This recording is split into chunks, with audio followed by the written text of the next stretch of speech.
లండన్లోని థేమ్స్ నది తరహాలో మూసిని అభివృద్ధి చేసేందుకు 5 ఏళ్లలో 1,50,000 కోట్లు వెచ్చిస్తామని ముఖ్యమంత్రి రేవంత్ రెడ్డి ప్రకటించారు. హైదరాబాద్ అభివృద్ధికి హైడ్రాని వ్యవస్థను తీసుకువస్తున్నామని వివరించారు.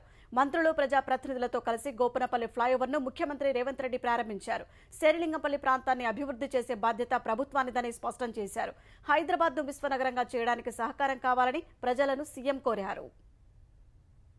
మన నగరానికి తలమానికం మూసి, కానీ అలాంటి మూసి ఇవాళ మురికి కూపంగా మారి ఎక్కడ ఉన్న ప్రపంచంలో ఉన్న చెత్త అంతా తీసుకొచ్చి మూసీలేసే పరిస్థితి ఉంది. మూసీ వైపు వెళ్లాల్సిన నీళ్లను మనము ఎక్కడికక్కడ కబ్జాలతో అడ్డుకోవడంతో ఇవాళ మన కాలనీలు అన్ని కూడా చిన్న వర్షం పడ్డ జలమయం అయిపోతున్నాయి. అందుకే ఈ రోజు మూసీ సుందరీకరణ చేసి లండన్ లో థేమ్ రివర్ కంటే కూడా అద్భుతంగా మూసీని అభివృద్ధి కార్యక్రమంగా తీసుకొని హైదరాబాదు నగర అభివృద్ధి కోసం, మూసీ పరివాహక అభివృద్ధి కోసం 5 ఏళ్లలో 1,50,000 కోట్ల రూపాయలతోని ప్రణాళికలు సిద్ధం చేసి తొందరలోనే పనులు ప్రారంభించబోతున్నామని చెప్పి ఇవాళ మనం ప్రకటించుకుంటున్నాం.